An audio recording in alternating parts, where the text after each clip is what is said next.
Israel sketch సిద్ధం చేస్తుందా? కీలక కమాండర్లను అంతమొందించాలని వ్యూహాలని రచించుకుందా? ఇప్పటికే Hezbollah chief Nasrallah, number 2 Akhil, అలాగే మరికొంతమందిని హతమార్చింది ఇజ్రాయెల్. కీలక కమాండర్లను అంతమొందించింది. దెబ్బ మీద దెబ్బతీయాలని కూడా ప్లాన్ చేసుకున్నట్టుగా తెలుస్తోంది.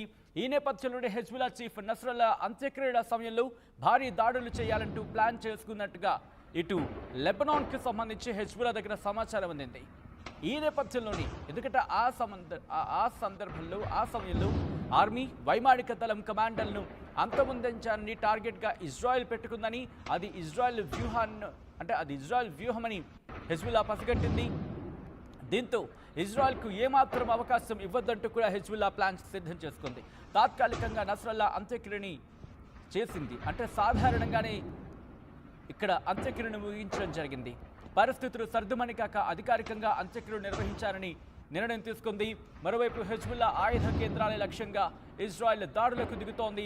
రాకెట్లు, క్షిపణులు, వైమానిక దాడులు చేస్తోంది. దాడుల్లో 100 మందికి పైగా హెజ్బుల్లా పౌరులు మృతి చెందారు. ఇన్ఫాక్ట్ లెబనీస్ మృతి చెందారు. హెజ్బుల్లాకి సంబంధించి మరికొంతమంది మృతి చెందినట్టుగా తెలుస్తోంది.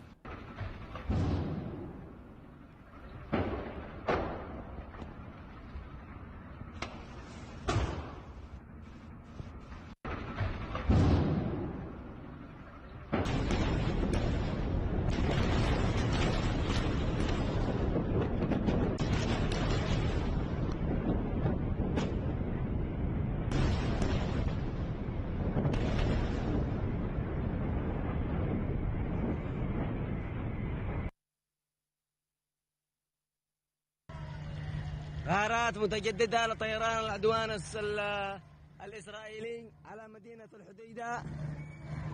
هذه اللحظة غارات هستيرية.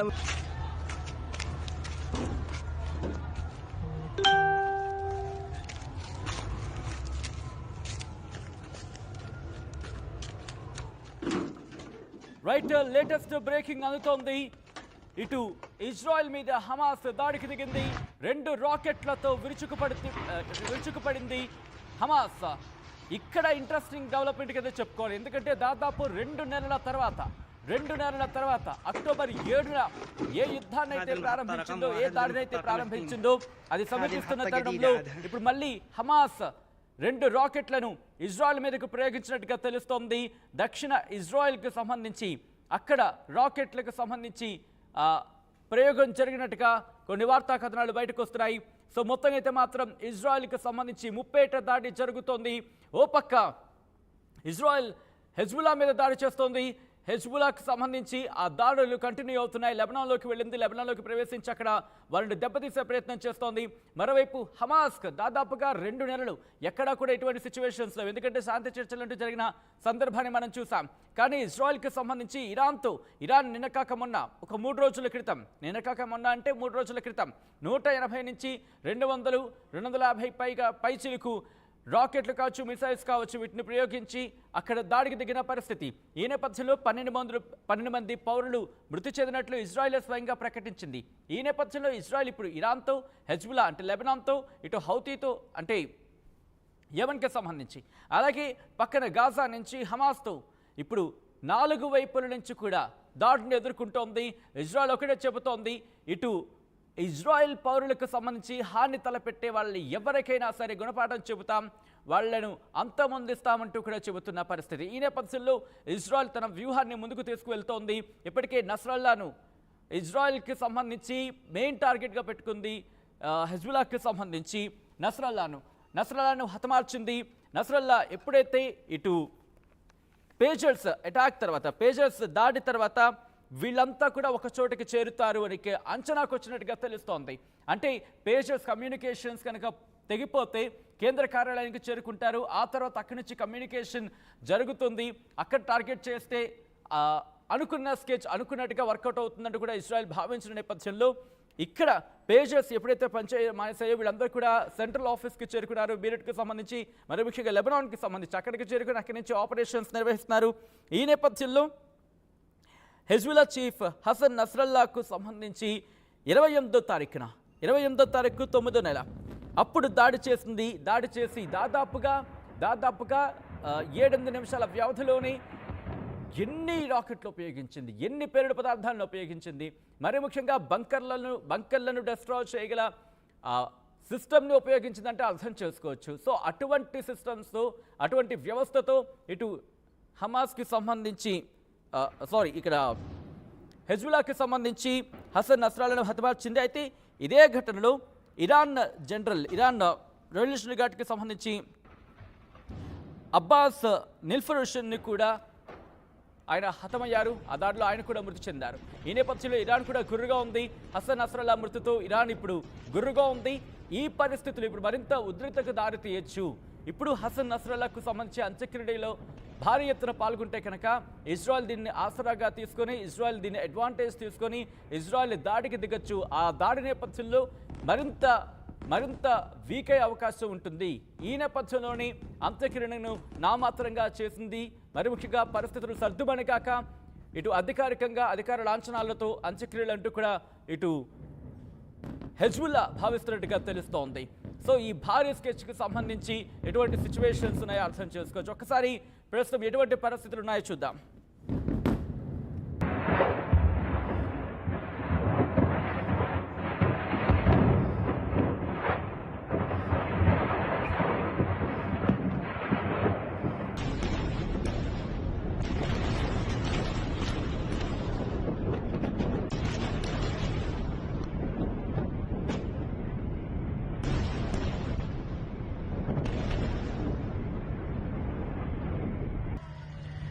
غارات متجددة لطيران العدوان الإسرائيلي على مدينة الحديدة. هذه اللحظة غارات هستيرية متجددة.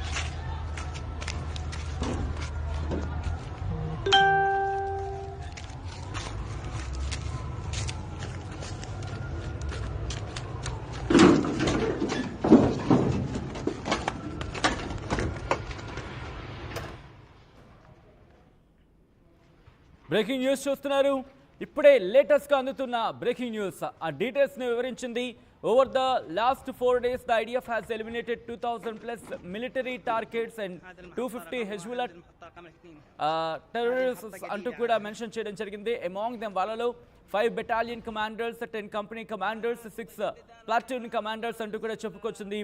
Israel Air Force is also conducting preemptive strikes during this intelligence-based operation in southern Lebanon అంటూ కూడా చెప్పుకొచ్చింది. పూర్తిగా అయితే మాత్రం ఇటు 30 దాడులకు దిగుతోందో, పక్క హమాస్ మీద దాడి చేస్తోంది. ఇన్ఫాక్ట్ హెజ్బుల్లా మీద దాడికి దిగుతోంది. ఇప్పుడు హమాస్ 2 రాకెట్లను ప్రయోగించిన నేపథ్యంలో ఇప్పుడు హమాస్కి సంబంధించి కూడా అక్కడ రిటాలియేషన్ అంటే ప్రతిదాడి కొనసాగే అవకాశం ఉంది. సో అటువంటి సిచ్యువేషన్ కనిపిస్తోంది. ఇరాన్కి సంబంధించి అలీ ఖమేనీ, ఇరాన్ అధ్యక్షుడు అయతుల్లా అలీ ఖమేనీ చేసిన ఆ స్టేట్మెంట్స్ మనం చూసాం కొద్ది గంటల క్రితం. సో ఇరాన్తో కూడా ఉద్రిక్త వాతావరణం ఉంది. ఆయన బయటకు వచ్చి మాట్లాడారు. 5 ఏళ్ల తర్వాత ఒక పబ్లిక్ ర్యాలీని అడ్రస్ చేసిన ఒక పబ్లిక్ని అడ్రస్ చేసిన సందర్భం. ఈ నేపథ్యంలో ఆయన చేసిన వ్యాఖ్యలు మరింత సంచలనంగా మారాయని చెప్పుకోవాలి. హెజ్బుల్లాకి సంబంధించి 27వ తారీఖున హసన్ నస్రల్లాను హతమార్చింది ఇజ్రాయెల్. దాంతోపాటు హసన్ ఖాలీ యాసిన్ 28వ తారీఖున అతన్ని హతమార్చడం జరిగింది. ఆ తర్వాత హసీం సైఫుద్దీన్ అక్టోబర్ 3న హతమార్చినట్టుగా కొంత ప్రచారం జరుగుతోంది. ఇది ఎంతవరకు ఎగ్జాక్ట్గా అనేది, ఎందుకంటే హసీం సైఫుద్దీన్కి సంబంధించి ఇంకా ప్రచారం జరుగుతోంది. ఏవో స్టేట్మెంట్స్ కూడా రిలీజ్ చేశాడు అనే ఒక ప్రచారం జరుగుతున్న నేపథ్యంలో ఇంట్రెస్టింగ్గా అంటే కొన్ని విషయాలకు సంబంధించి హెజ్బుల్లా ఎక్కడా రిలీజ్ చేయట్లేదు. వాళ్ళు ఉన్నారా లేరా అనే అంశానికి సంబంధించి కూడా ఇలా వీళ్ళు అపాయింట్ చేయడం, ఆ తర్వాత వాళ్ళని హతమార్చడం, వాళ్ళు అంతమందడం జరుగుతోంది. సో ఈ నేపథ్యంలో నెక్స్ట్ ఎవరు బాధ్యతలు తీసుకుంటారు హెజ్బుల్లాకి అనే అంశానికి సంబంధించి సీనియర్ కమాండర్స్ ఎవరు లేరు. ఎందుకంటే నబీల్ కుక్ ఉండేవారు, అతన్ని కూడా హతమార్చింది ఇజ్రాయెల్. దాంతోపాటు ఇబ్రహీం అఖిల్ హెజ్బుల్లాకి సంబంధించి ఆపరేషన్స్ చీఫ్గా ఉన్నాడు, అతను హతమయ్యాడు. నబీల్ కుక్ హెజ్బుల్లాకి సంబంధించి సెంట్రల్ కౌన్సిల్ డిప్యూటీ చీఫ్గా ఉన్న అతన్ని కూడా అంతమొందించింది. సో ఈ నేపథ్యంలో ఇప్పుడు అదిగో మీరు చూస్తున్నారు హసన్ నస్రల్లాకు సంబంధించి, అలాగే హసన్ ఖలీల్ యాసిన్ని, అలాగే హసీం సైఫుద్దీన్కి సంబంధించి కూడా హతమార్చినట్టుగా తెలుస్తోంది. సో ఈ నేపథ్యంలో ముగ్గురు కూడా ఇటు 32 ఏళ్ల పాటు ముగ్గురిని కూడా హతమార్చినట్టు ఇజ్రాయెల్ డిఫెన్స్ ఫోర్స్ ఇజ్రాయెల్ అధికారికంగా ప్రకటించిన పరిస్థితి. ఆ ముగ్గురు కూడా మొదటి వ్యక్తి హసన్ నస్రల్లా అంటే 32 ఏళ్ల పాటుగా దాదాపుగా హెజ్బుల్లా చీఫ్గా ఉన్నాడంటే అర్థం చేసుకోవచ్చు హసన్ నస్రల్లా ఏ స్థానం నుంచి ఏ స్థాయికి చేరుకున్నాడు అనేది. ఆ తర్వాత హసన్ ఖలీల్ యాసిన్ ఈయన కూడా అపాయింట్ చేయడం జరిగింది. ఇన్ఫ్యాక్ట్ సెప్టెంబర్ 28న అపాయింట్ చేయడం జరిగింది. ఆ తర్వాత గంటల వ్యవధిలోని ఇతన్ని కూడా హతమార్చింది ఇజ్రాయెల్. ఆ తర్వాత Hashim Safieddine correct me if I'm wrong, ఈయన 2017 అమెరికా ఉగ్రవాదిగా పేర్కొంది. ఆ తర్వాత 2017కు సంబంధించి 2020లో అమెరికాలో మట్టుపెట్టిన ఇరాన్ సైనిక జనరల్ ఖాసిం సులేమానీ కూతురు జైనబ్కి సంబంధించి కూడా ప్రస్తావిస్తూ ఉంటారు. హషీమ్ సైఫుద్దీన్ రాజకీయ వ్యవహారాలు చూసేవాడు, అక్కడ జిహాద్ కౌన్సిల్ సభ్యుడిగా కూడా చెప్తూ ఉంటారు. అలాగే ఈ వ్యక్తికి సంబంధించి దగ్గర రిలేషన్, ఇరాన్కి చాలా సన్నిహితుడు, హసన్ నస్రల్లాకు కూడా బంధువు అవుతాడు అనే ఒక చర్చ, ఒక డిస్కషన్ కూడా జరుగుతూ ఉంటుంది ఈ వ్యక్తికి సంబంధించి. సో అందుకనే హషీమ్ సైఫుద్దీన్ని కూడా నియమించారనే చర్చ జరుగుతూ ఉంటుంది. మరి ముఖ్యంగా ఎప్పుడైతే హసన్ నస్రల్లా మృతి చెందాడో ఈ హషీమ్ సైఫుద్దీన్కి సంబంధించిన పేరు చాలా తెర మీదకు వచ్చింది. సో ఈ నేపథ్యంలో ప్రస్తుతం మేలో ఇరాన్ అధ్యక్షుడికి సంబంధించి ఇబ్రహీం రైసీ మరణం కూడా తెర మీదకు వస్తుంది, చర్చకు వస్తుందంటే ఒకసారి అర్థం చేసుకోవచ్చు ఏం జరుగుతోంది అనేది. ఇక్కడ ప్రపంచానికి సంబంధించి చర్చ పెద్ద ఎత్తున జరుగుతోంది. ఇది ఇజ్రాయెల్ చెబుతున్న అఫీషియల్ నోట్ ప్లస్ ఈ official note. Iran, Israel, Lebanon, Yemen, at the same time Gaza, ఈ నాలుగిటి మధ్య, ఈ ఐదుటి మధ్య ప్రపంచం నలిగిపోతుందా అనే క్వశ్చన్ మార్క్ వినిపిస్తుందంటే పరిస్థితి ఎక్కడి వరకు వెళ్ళి ఉంటుందో అర్థం చేసుకోవచ్చు. సో ఇటువంటి సినారియో హసన్ జాఫర్ అల్ ఖాసిర్ ఇతడు నస్రల్లా అల్లుడు, ఇతన్ని కూడా హతమార్చడం జరిగింది 3వ తారీఖున. సో ఇటువంటి సిచ్యువేషన్స్ అంటే అర్థం చేసుకోవచ్చు ఎటువంటి పరిస్థితులు ఉన్నాయి అనేది. ఫవాద్ షుకుర్ని హతమార్చింది, ఆ తర్వాత హసన్ నస్రల్లాను హతమార్చింది, నబీల్ కౌక్ని హతమార్చింది. దాంతోపాటు మాట్లాడుకుంటే ఇంకా లెబనాన్లో హమాస్ నేత ఫతే షరాఫ్ని కూడా హతమార్చింది. దాదాపుగా ఈ 2-3 రోజులు కాదు, ఏకంగా ఈ వారం రోజుల వ్యవధిలోని ఆ డీటెయిల్స్ని తన అకౌంట్లో కూడా క్లారిటీగా చెప్పింది.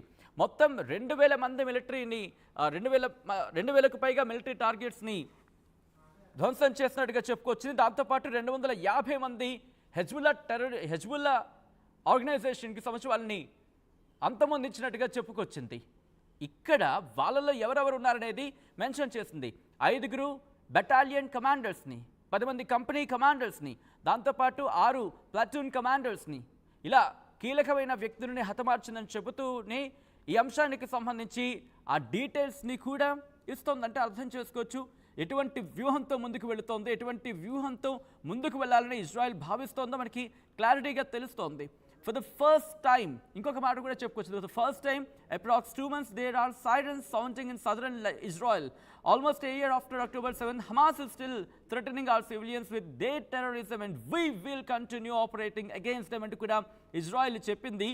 ఓహో, ఇంకొక ఇంట్రెస్టింగ్ అప్డేట్ అని చెప్పుకోవాలి. Mohammad Rashid Skafi, the commander of Hezbollah communications unit, ఇతను కూడా బీరిట్లో ఈ అంశానికి సంబంధించిన క్లారిటీ రావాల్సింది.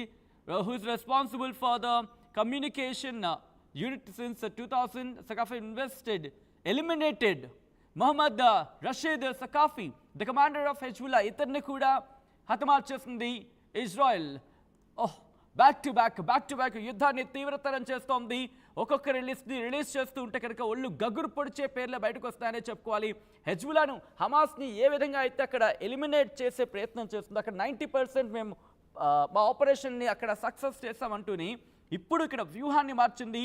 ఒక్కొక్కరిని కాదు, ఈసారి టార్గెట్ చేస్తే టాప్ కమాండర్లే ముందు, ఆ తర్వాత మిగతా వాళ్ళు, చిన్న వాళ్ళతో కాదు, టార్గెట్ చేస్తే పెద్దవాళ్ళనే టార్గెట్ చేయాలి. ఈ అంశాన్ని మెయిన్గా ఫోకస్ చేసినట్టుగా కనిపిస్తోంది. ఎప్పుడు ఎక్కడి నుంచి అనేది నేను చెప్పే ప్రయత్నం చేస్తాను. మీకు గుర్తుంటే కనుక ఇరాన్లో ఇస్మాయిల్ హనియేను